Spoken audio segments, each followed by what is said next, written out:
You knew that was going to happen. Every club, every day. The Global Sports Podcast Network.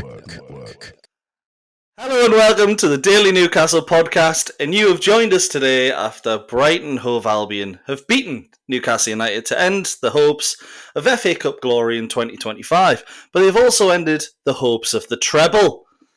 Little joke there, because let's be honest, it was never happening. But I am Michael Grahamslaw, and I am your host for this episode, and you might have heard one of the guests I'm joined by today, but I'm going to introduce them both at the same time.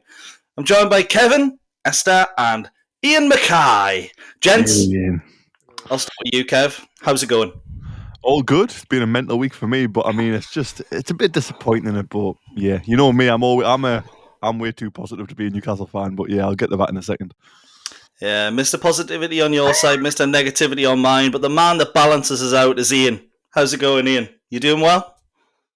Well, if balancing you out means you've got to be very, very flat, then yeah, I'm super flat after that performance. And by the way, from Mr. Negativity, you're sounding way too bloody cheerful after sitting through that 2 hours. Professionalism is my middle name, and loud is my other middle name, unfortunately. But we have a lot to get through, gents, and I'll start at pre-match. Newcastle made a number of changes. Lewis Hall out with an injury, which thankfully doesn't sound too bad. Murphy, Bruno and Willock were rotated with Miley, Joe Linton and Barnes.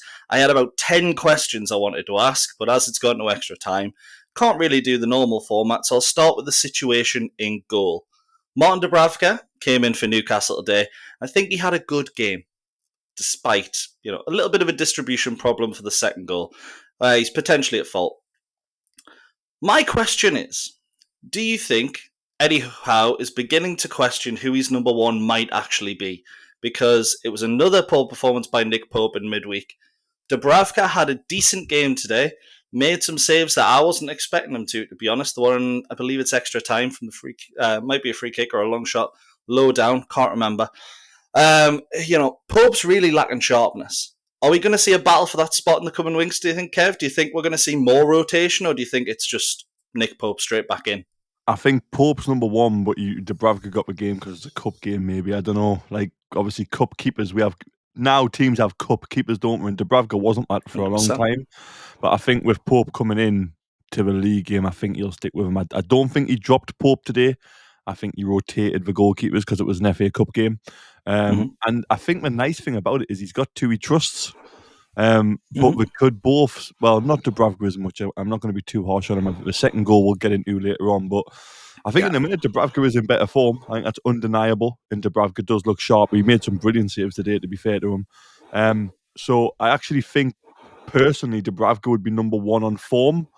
But I think Howe might just try and get Pope sharpness. Because I think when they're both fully fit and they're both sharp, Pope overall is still a better keeper, just even though he's got problems with his feet. Yeah, I tend to agree. But what do you think, Iain? Do you think Nick Pope's beginning to run out of chances before the cup final?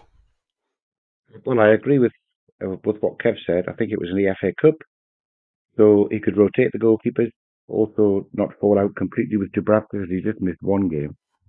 However, I can remember Eddie Howe bigging up Nick Pope as the best shot stopper in the league just before he went down in slow motion to let that one go right through the middle of the goal on Wednesday. And then Dubravka has pulled out 2 or 3 excellent stopping saves today. So I'm hoping that Howe hasn't made his mind up and that there is a competition that he will pick the keeper that looks the most in form, which for me is Dubravka at the minute. I know, he's given something away for the second goal, but we're into extra time there. Nothing in the 90 minutes of the match itself, and I thought his distribution was pretty good. With the ball at his feet, I would go Dubravka. And I get what you're saying, Kev, that Howe might have decided Nick Pope is number one. That would have been true for each of the last 2 or 3 seasons. I'm not sure it's true now.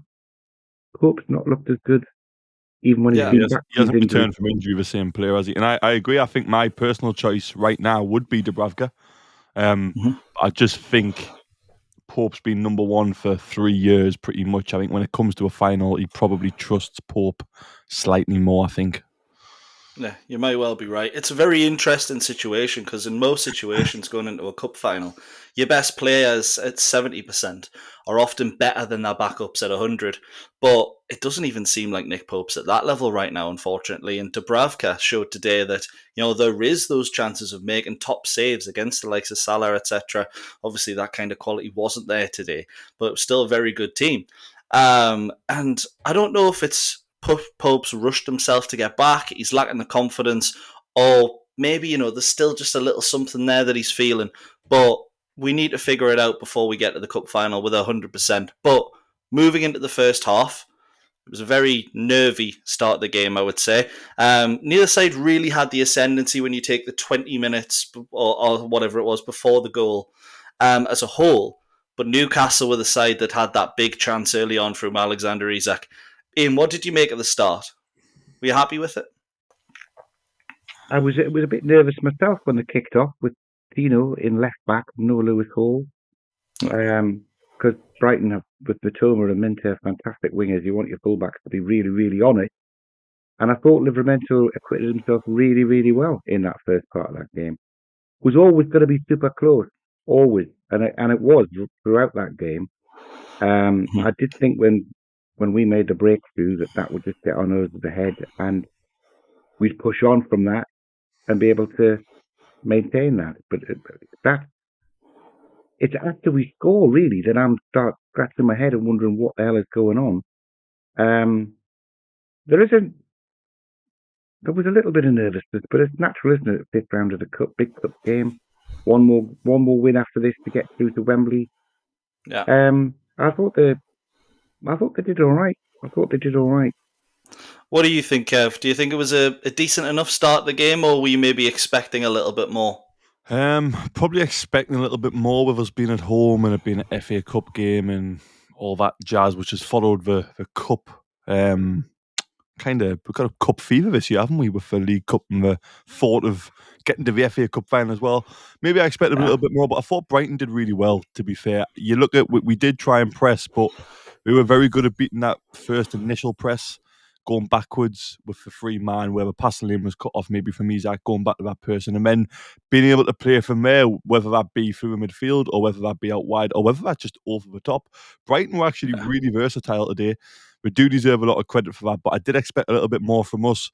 I think it was a little bit nervy, Newcastle's end, as good as Brighton were, and I'm all happy to give Brighton credit for their first half, but we looked a little bit nervy, and I don't know what it was. I don't know if it was a little bit of imbalance in the team with Bruno being on the bench. I know Bruno came on and didn't have a great game, and he's been out of form recently. Of course he has. But I don't know if it was just, something wasn't quite on it. I don't know if it was Barnes being on the right and not having Murphy. I don't know if it was because Hall wasn't in the team, so Livramento was left back. Something just didn't quite click how I probably wanted it to and expected it to. But I also think a big part of that, like I said at the start, is Brighton were very, very versatile in how they played, and it kind of left us a little bit wary of, we can't just press, but we can't just sit off. So they kind of made us second guess, and it was very clever from Brighton, but yeah, we just didn't click, did we? No, not really. And to be fair, the reason I split it in, Iain, go. I was just going to say that was true, and it was a very cagey game, but we'd got ahead. We got ahead and we'd held that lead for 20 minutes, so it was give and take. They weren't all over us at all. Always looked dangerous when Matoma's got the ball and beat the course. But I think we were covering well. There weren't many gaps for them to get through. Yep. So I was super disappointed that a not very sophisticated move down the right, which we nearly cut out 2 or 3 times. Managed to land it. It was a throw-in, which is the worst part. It's a throw-in we've conceded off, but the first touch is very good. I think it's Minter who touches it inside and then gets it. Yeah, it is. The first touch is very good, but it's so disappointing from a throw-in, and you're letting Minter, who, I mean, we've got big Dan Burn that left central side. Why is Burn not winning out? Why is somebody not? I mean, you've got to beat him in the air, or you've got to get in front of him off a throw-in. It's basic, isn't it? But then after that, I think it is a good turn. It's a very well-weighted pass back from Pedro, I think it might be. And then, from there, it's not a bad goal from there, but it's very frustrating that it came from a throw-in. That was my kind of initial reaction to it of, come on, it's a throw-in. It's what I meant by not being very sophisticated. We weren't undone by some fantastic training ground set play or anything. It was just push it, get it forward. I think the worst thing about it for me is that when Minte beats anyone for pace, you'd think, oh, he's up against Anthony Gordon. Gordon might have him here. Any other player on the pitch, you're thinking, he's away. It's going to happen. But you were thinking, oh, Gordon might get it, but realistically, he was nowhere near him. And Trippier is very unlucky. For those that haven't seen it just yet, Trippier slides across. It looks like Dubravka might get a hand on it from the trajectory of the ball, but he's going to knock it straight into the path of Mitoma. So you can't really blame Kieran Trippier for it deflecting off him and smashing into the back of the net.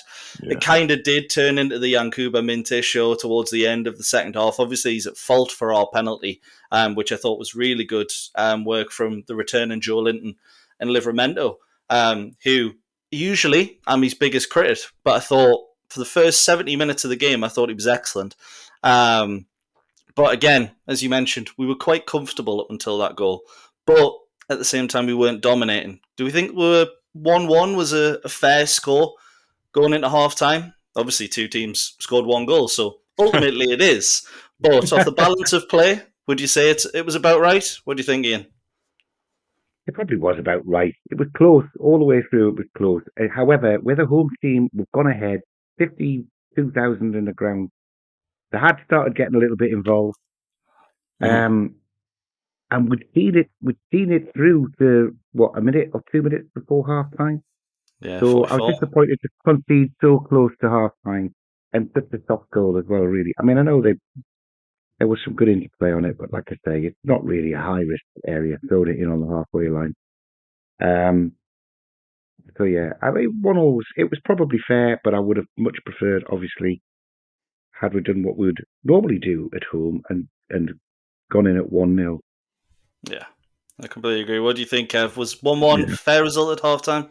Yeah, spot on for me, to be fair. Even about their goal, it was very simple, but a little bit of nice interplay. But you shouldn't be conceding off a throw-in on the halfway line. But I think it was fair. I think Brighton probably aren't going to get the credit because I think a lot of their good work was off the ball and a lot of their good work was kind of tactically being very adaptable. But yeah, it was fair. Yeah, I have to admit, it was a very good tactical performance from Brighton, and you're completely right there. But what I will add to end this part, Baliba's challenge on Joe Linton at the end of the first half, I think he's very lucky on who he slid in, because 90% of the midfielders in this league, in the Premier League, will go down, they'll start screaming, they'll act like their ankle's broken. Joe Linton just gets straight up and he's just like, it happened. VAR would have had a decision to make with any other player on the pitch, I think. But to be honest, Joe Linton gets straight back up, and I do think the yellow card is the right decision. This isn't me saying they should have had a red, but Baliba, red card, maybe should have happened more in the second half. But nevertheless, we're going to go on to our first advert of the day from Bioniq. Your body is unique. And Global Sports Podcast Network has partnered with Bioniq, the world's most personalised supplements. Bioniq provide 100% tailor-made supplements, designed to deliver precisely what your body needs at exactly the right levels to optimise your health. No guessing. So click the link in the show notes. Use the code GSPN2025 for 40% off your first month's subscription. Bioniq. Don't settle for off-the-shelf solutions made for just anybody. Get what's right for you right now. And going into the second half, I'm immediately thinking Newcastle need to get Gordon and Barnes running at Tyreek Lamptey, who picked up a yellow card in the first half. Baliba, he's covering midfielder, has just picked up a yellow card in the second, but the last second of the first half. But nothing really seemed to change for me at the start of the second half. It was, Brighton had two really good chances. João Pedro had one blocked. Mitoma somehow managed to hit it into one of the stands out for a throw-in, despite being in the box and actually having a really good opportunity. But credit to Eddie Howe, I have to say, because I thought the triple change where Miley, Joe Linton and Barnes came off for Willock, Bruno and Murphy actually changed the game. You mentioned a little bit earlier, Kev, that you didn't think Bruno had the best game coming on, but how do you think the changes impacted the game as a whole? I think the changes were very, very good. As much as I think Howe would have wanted to keep Joe Linton on, but obviously he's just come back from injury. You don't want to risk him, especially with such a big game in less than 2 weeks. But I thought Joe Linton was fantastic. There was even passes today and turning on the ball in midfield. He was a big, big help back in there. But yeah, the subs were brilliant, and I thought they did really well. Bruno he's in a bit of dodgy form. So is Fabian Schär, a couple of our big names. I've got no idea how much of that is to do with. Again, it's human nature. Eddie Howe actually said it in his post-match comments today. It's human nature. You cannot stop players being human and thinking about that cup final. But I thought they did do really well, and it did change the game. But the other thing for me, which was very, very frustrating, was when we had the ball and we're going forward, there's almost sometimes just a bit of timidness when it comes to shooting. I want to see you shoot. Stop trying to. I love that we try and walk it in sometimes. I really do. But at 1-1, and you think we're getting them half a yard of space, just fire shots or go. I felt like we didn't shoot enough today. We had a good period where we had the ball, we had good possession on the edge of a box, and we're trying to just play that one extra pass, just put your foot through it at times. Dan Burn did it actually in the second half, and it was like a rocket. I thought if anyone gets a touch on that, or if it's on target, there's no stopping it. And I wanted to see a little bit more of that. So the subs did make a difference. We weren't the better team until the subs came on. And when the subs came on, I felt like we were the better team, which is really weird because obviously there's 2 red cards to go over, which absolutely flipped the game. One of them absolutely ridiculously stupid. And the other thing I'll mention as well, you mentioned Belabra, the referee, Taylor. I'm not the type, I don't think I've ever come on a podcast whilst being part of DailyNewcastle and criticised the referee. But there was 17 fouls by Brighton today. 17, and it's happening a lot of St James's. West Ham did it. Brighton have done it today. Arsenal try to do it a little bit. Bournemouth did it. Every time our midfielders get a little bit of space in a yard, we're just getting fouled. And I get it's part of a game, but you've got to start booking them, otherwise we just keep doing it. I think Hinchelwood made about, and fair play to him, if I could get away with it, I would do it as well. I'm not blaming Hinchelwood. Hinchelwood made about 5 fouls alone and didn't even get a yellow card. 100%. You've got to start. You can't just let a team come here and just drag us back and then say, "Oh, carry on." But again, I'm not doing it because I'm a typical fan of, it's a referee's fault. It's not a referee's fault. We've kind of done it ourselves today. But he's still got to get a better hold of that game, especially when you've got Belabra flying in. I think Esther was on a yellow card. Lamptey was on a yellow card, ended up getting sent off, obviously. But you've 17 fouls. You can't just let a team come and do that. It's blatant. 100%. What did you think, Iain? Do you think the changes had much of an impact on the game? And do you actually agree with Kev that maybe we should have been a bit more riskier with taking shots outside the box? I think that every week I think that Miley has got a cracking shot on him. Give him his head. So many times I thought Miley, he's just going to knock it. He's going to have a shot, but he didn't. He put his foot on it. He turned around and he knocked the ball back to Schär, or he knocked the ball back to Tonali. And I get possession is important. But I totally agree with Kev. You don't win the raffle unless you buy a ticket. And we had some fantastic.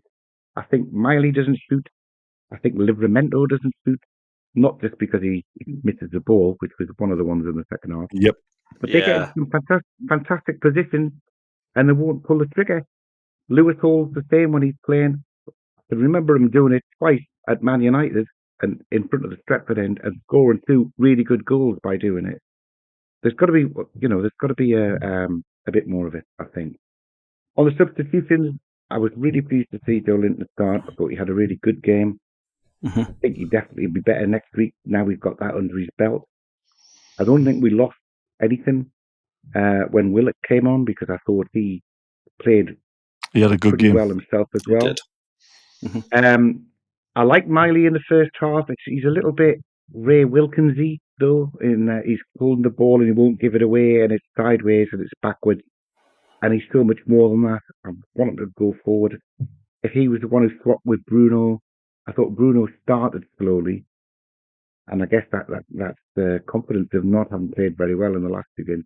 He's fallen off his really, really high standard, but he was effective today. I thought it was a better performance than what I've seen the last 2 or 3 games. And then what was the third one who came off? It was Miley for Willock. It was Barnes who came off for Jacob Murphy. Yes. Well, that looked that looked much better straight away. I don't think Barnes had a fantastic game. I know he's down the right; it's not his proper position. Maybe he'll be down the left next week just to get into training for the Carabao Cup final the following week. But yeah, Murphy came on. Murphy hadn't really looked very good in the last couple of games either, but I thought he was up for it today, and he looked good when he came on. That's why Newcastle started looking like the dominant team. I 100% agree, to be honest. And we start piling on the pressure. Joe Willock, I don't know how he doesn't get his head onto that fantastic cross. It was a great work by, again, Tino Livramento. And you're wondering how he misses. And then we have a 5-on-4, I think. We've got a man over. Jacob Murphy has the ball, edge of the box, and he passes it straight out of play. Overhits for pass. As soon as you said that was painful. Again, it's frustrating, isn't it? I don't even want to be that critical, but that pass he probably makes that pass 7 out of 10, 8 out of 10. I think most of the players make it 8, 9 out of 10 as well, but it's just one of them. It's almost like it was written in the stars today without being that typical, oh, well, everything's against us. But it was like the referee I was very disappointed with. Again, very unlike me to come on here and slate referees, but I just thought, get a hold of the game. Even if that means booking some of our lot, book them. I don't mind as long as you got a hold of the game. And then Murphy, that one, mate, Willock's chance, like you said, it's centimetres. It's just anything on that it's in because it's such a driven cross. There's one where it comes back and it hits up off Wilson's face from a defender. There's so many, and I just think it could have been a different story today altogether. We weren't at our best, absolutely 100%. Not. But look, I genuinely do think this, and I'm not using it as an excuse to the players, but I think I said it on a previous pod, as much as we would all love to sit here and say we wouldn't be bothered, it is human nature, and you can't stop. All of them are thinking about the final. Every single one of them. Every 100%. Single one. And look, that's not even a criticism of them. That's not me saying, oh, it's ridiculous. We should be focused. I'm not criticising here. I just think there's an element of, oh my God, be fit. Lewis Hall is out. I mean, I've read a couple of weeks, but I don't know if there's been an update since I read that just before I'd eaten tonight. But it was a couple of weeks on Lewis Hall. Isaac came off with a tight groin. Trippier came off with a back problem today. That never normally happens. It's a case of let's just be mega careful, I think. I heard Lewis Hall had an ankle problem. He had a scan yesterday and he's waiting to go and see a specialist. Which doesn't sound very good, unlike what you said at the start, Michael. So I hope you've got better information than I have, because it doesn't sound like, if you're on a specialist, that your ankle's fine for a fortnight if you're on it. Mm-hmm. Yeah, you're 100% right.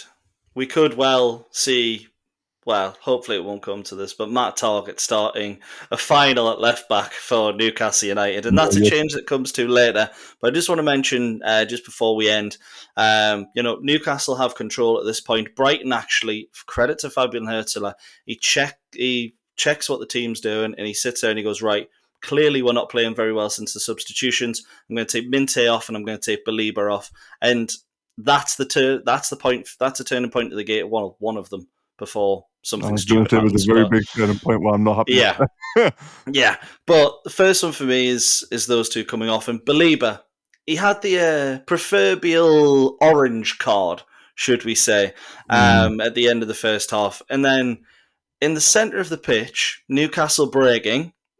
He stops a very decent looking attack for Newcastle, middle of the game. All game. Do you think Newcastle were unlucky not to have the advantage at one point, or do you think, Kev, you've already made it clear, the referee didn't have a good game? The referee was today. It's not just because we lost. Like I said, we brought it on ourselves, and I never come on here, but the referee today was absolutely horrendous. So I'm just going to let Iain answer that one. I've covered my thoughts on Anthony Taylor. I'm not going to disagree with you, Kev. I think I said before we started recording that it seemed to be that there was the bar was set at one level for a Newcastle foul, exactly, yellow card, and then a much higher level for a Brighton foul or yellow card. I mean, some of the fouls that we gave away, I couldn't even see they were a foul. Mm-hmm. I think Gordon got booked in the first half for one, which I didn't see as a foul, but he was booked for it. Just for a laugh. One or two Newcastle players that were cut in half, where we got the free kick, but there was no card. Double standard, I thought. Out of a bit of a laugh, did you see when I think it was Esther or somebody slipped, knocked the ball out of play, Dan Burn fell over him, and rather than give us a throw in, he gave a free kick to Brighton. The player slipped. Everybody could see the player slipped. And I was like, this isn't real life. This is a wind-up. It's like a comedy sketch. Beadle's going to come out and tell us it's all one big joke. But, like, what was happening? The guy slipped. Burn fell over the guy who slipped. And I was a bit like, that's not a foul, but you give them a free kick and then let the keeper take it 10 yards further up the pitch. Honestly, I'd never get infuriated at referees that much because I think it's a very hard job and it's probably the hardest job in football, which is non-playing. But oh my goodness, he was awful today. And Taylor's the one who sent Pope off, even though that was also hard. He's the one who sent Pope off to miss the League Cup final last time. He's also the one who sent Gordon off this time. Actually, I tell you what, before we go to the Anthony Gordon sending off, we're going to have our second advert of the day, and this one's going to be a new one from Zencastr. Here at the Global Sports Podcast Network, we have spent a lot of time selecting our delivery platform, and Zencastr came out a clear winner, with 4K video recording from your phone and AI editing that automatically removes all those ums and ahs. It is super easy to start a podcast that sounds great and is delivered efficiently. If you're ready to tell your story, check out the link in the show description to learn more about Zencastr. And then we see the stupidest thing I have ever seen in my life by Anthony Gordon. Unbelievable. Who, while the ball isn't even in play because it has been deemed offside. Oh my God. And what makes it worse is everyone's thinking about the cup final because of human nature, but at that moment he's clearly not. What an absolute numpty. Like, I love Gordon, honestly. He's a good player. He's been brilliant for us, and I don't want to just let this affect everything. But my God, you obviously know, you silly man, that the League Cup final is in 2 days. If you're going to get sent off, get 2 yellows, and it's only one game. I can forgive you for that. Whatever. Don't throw your arms out when the ball's not in play. Come on, Gordon. You're better than that. You're a really good player. I love you for Newcastle. You've been fantastic. I'm not. But come on, that is the stupidest thing I've seen in a long time. 100%. And for the... Sorry, go ahead. It's all right. I have to say, I've seen Gordon get up from being sized down, being pulled down. Every game, he's pulled down. He sort of shrugs and gets up and gets on with it. He doesn't react. He generally doesn't react. He might have a little bit of a joke with him. I remember that Sunderland player. But he asked him whether he wanted his shirt and told him just to wait till the end of the game and he would let him have it. That's what you need. I don't know what was going on there. I mean, it took me by surprise. It's only afterwards that I've seen how ridiculous it is. Yeah. This is the game I'd stop watching because the flag's up and the attack's over. I'm waiting to see whether we're jogging back to get a position, and then suddenly the ref's got the red card in his hand. Just totally unnecessary. And he knows it, doesn't he? He'll be absolutely gutted tonight. All of his family will be delighted. Because he got sent off for kicking the ball away or something before he went back to Everton for the first time. And then there's loads of rumours now he's a Liverpool fan. And I don't think this, by the way. I think this is just a ridiculous theory. Surely he didn't do it on purpose to avoid that cup final. Surely not. We love him too much for him to do that. I don't think that's true, but it's just such weird timing. Like, why would you react like that? And what Iain just said there, he's normally laughing it off. He's normally getting back up. He's normally winding him up or having a joke with him. To just react like that is... God, the timing couldn't be worse. It just. How the hell do you explain that? Good luck. Yeah, I think he had an incident with Van Hecke just beforehand, and it was literally in the series of play just beforehand. And you looked at Gordon and you were like, "Oh, he's getting over it. It's fine. It's like there's nothing wrong with him. He just looks his normal style."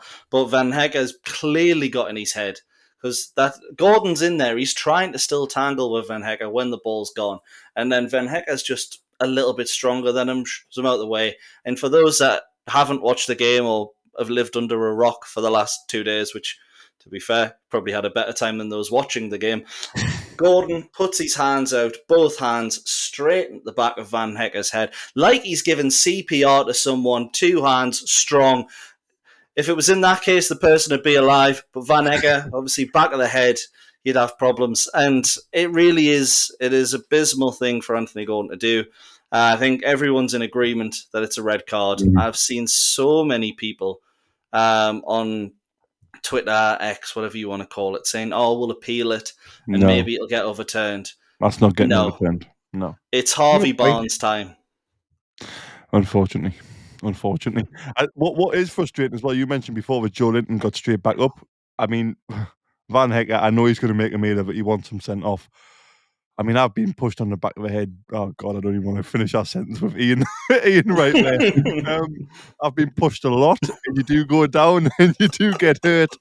But you get straight back up, and you get in the guy's face. What you doing? What you pushing us for? He knew exactly what he was doing again, but I can't blame him too much because, let's face it, Gordon is very, very stupid. Yeah, 100%.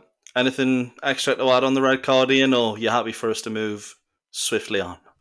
Move swiftly on. It's not up for debate. There's no grey area, just a big red one. No. Yeah, 100%. So back to the game. Brighton's advantage, thankfully, didn't last that long. As Jacob Murphy beats Tyreek Lamptey the ball, it's a bit of a silly challenge from Lamptey given their position, but they're in the ascendancy.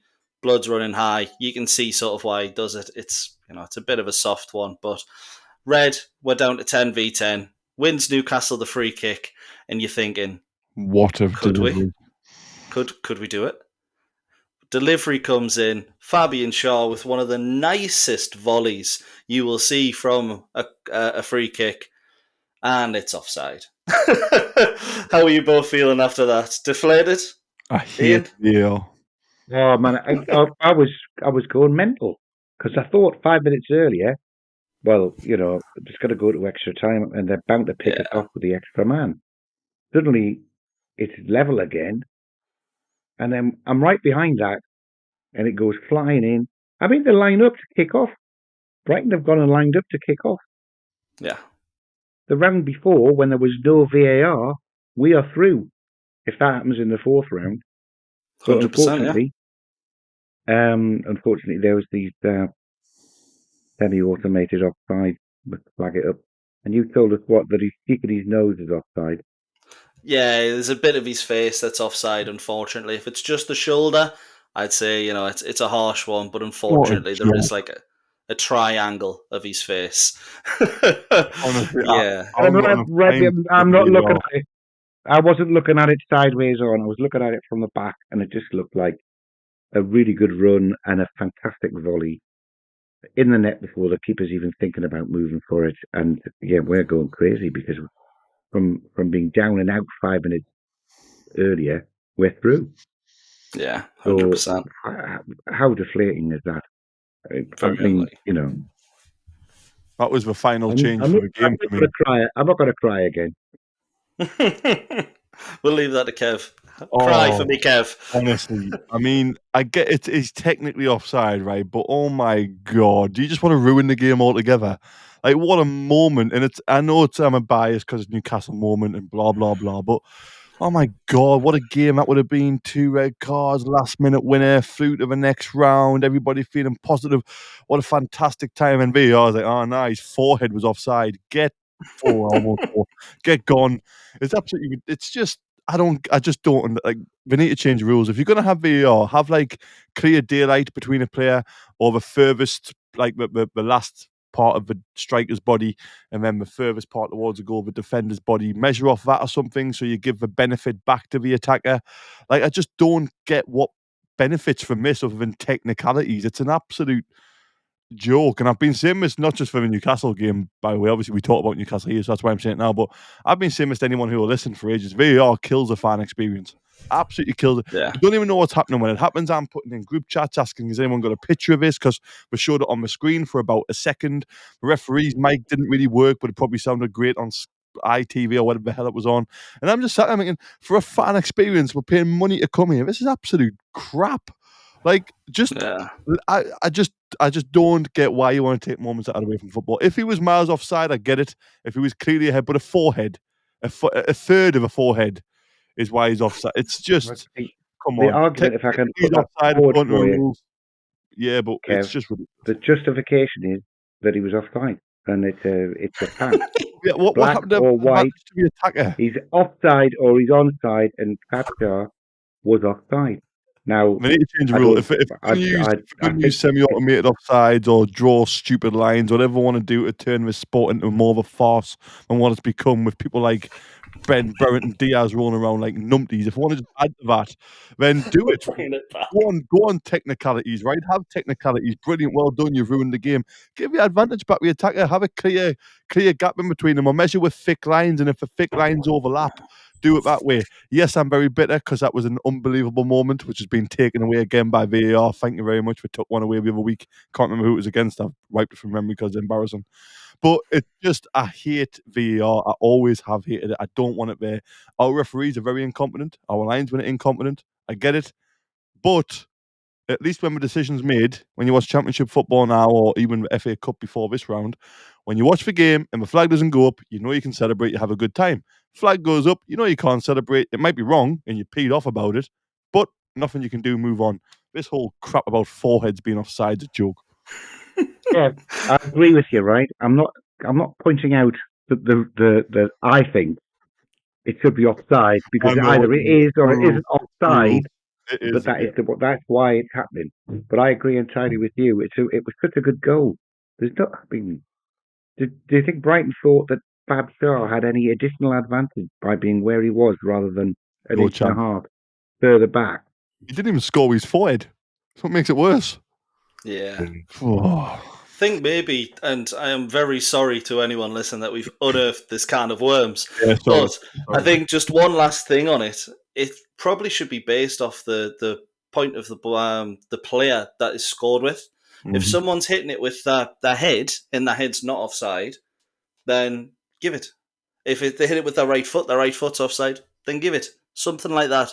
But I'm not good at this kind of stuff. So what I've just said is probably irrelevant.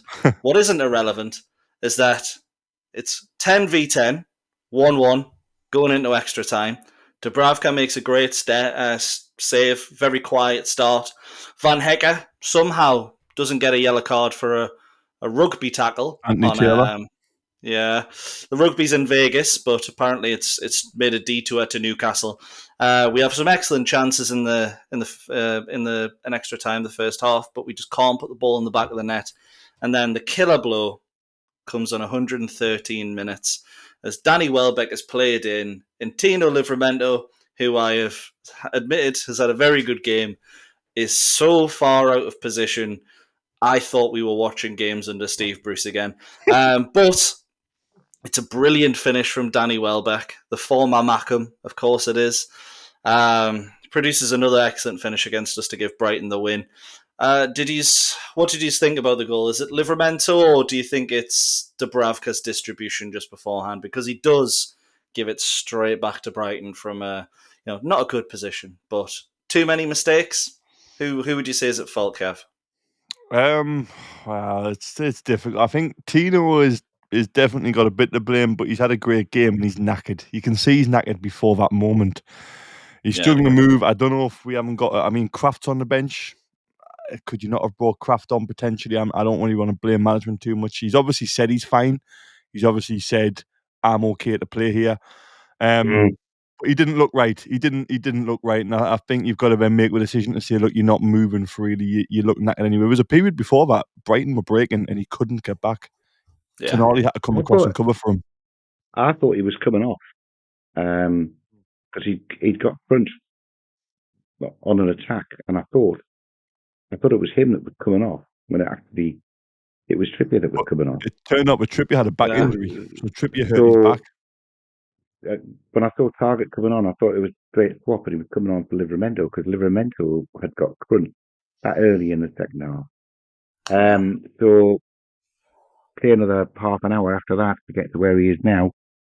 I can't blame him. I thought he had a great game. I thought Dubravka had a great game, but that's bound to happen, isn't it? When you're trying to play out of the back, we want them to be. We don't want them to be just hooking it into Rosette on the halfway line like Nick Pope does. We want them to be looking for retaining the ball and setting up an attack. But it's bound to go wrong at some stage. and we've profited from it going wrong with other teams on numerous occasions this year. 100%. I think it's a contributory factor. To be fair, we'll cover it, but unfortunately, Tino is just too far behind the clay to be able to completely. Great finish, man. To be fair, I mean, Welbeck, it's a really good finish, and I thought he had a touch of class as well. Not today, but remember the last time he beat us 1-0 and he scored and he came off and he got a round of applause from the whole stadium. He actually put on social media shortly after that with how appreciative he was, and he understands because of his history in the past. But that might not have been the case, but I thought it was touch of class. And when he scored, he didn't go over the top. I think there was somebody who went absolutely nuts in front of Newcastle fans, but Welbeck celebrated and then kind of just moved away from Newcastle fans, which again is a bit of a touch of class, but it was a great finish. Unfortunately, it's one of them games, isn't it, where we could have played better, but I think Brighton do deserve a lot of credit. They really do. Tactically, they were very adaptable, and they changed it up so many times. It kept us guessing, we kept them guessing, and I guess from like a purist, someone who only loves football would have enjoyed that side of it, but we just were on the wrong end of it. Unfortunately, I think Iain disagrees. No, I agree with what you say, and you know, when I was doing the crossover way back last week, we both thought it was going to be close. It would be close all the way through. To be fair, Joe, was it? Who I can't remember that. Sorry, Jamie. It was that Brighton said his score prediction was 1-1 at 90 minutes. Brighton win it 2-1 after extra time. And I said, well, if that's the case, it's bound to be Minter and Welbeck who score the goal. So between us, we should have cleaned up, shouldn't we? Yep. But perfect bet build at that. What can you do? What can you do? What was good finish from Welbeck? It's not just good finishes that you've got to admire, though, of course, because to be fair, Fab Shaw's was a great finish. Alexander Isak for the first half was an absolutely wonderful finish that got ruled out. Finish. Also disallowed for offside. Great goal. Geordies have to hate offside after that. But there is one thing that I do quickly want to end on, and that is a little quiz question of, in the Premier League era, you might have already seen this because I tweeted this out, Newcastle United have played 21 games in between successful semi-finals, where they were victorious, obviously, and the final of that competition. How many of those 21 games were Newcastle United winners? 2. Okay. That's not many. I know 1999 we didn't win 1. 2023, I think we won 1. And I don't know about 98. Okay. Out of 21, well, I'll just go for not being quite as bad as what you thought, Kev. I'll say 4. Iain is absolutely spot on. 4 games out of 21 we have won after getting to a final, and in between the final, obviously. Doesn't matter if we lose afterwards. But, yeah, until Newcastle break that trophy curse, there is always going to be a mentality issue at St. James's Park, and it's starting to feel like that massively. But what I do have to say is 2 of those 4 have been this year. So, could the curse be over? It's over. Gordon's clearly not a massive fan of it, but he won't be playing now between the end of the season, or the end of the cup, should I say, not the end of the season. Hopefully nothing happens. Harvey Barnes is going to get his chance, and he's going to shine in a Newcastle shirt. And on that note, well, we're going to try and be a bit less depressing next time, because we've got a brilliant set of episodes coming up next week. And for now, from us, it's goodbye. Every club, every day. The Global Sports Podcast Network.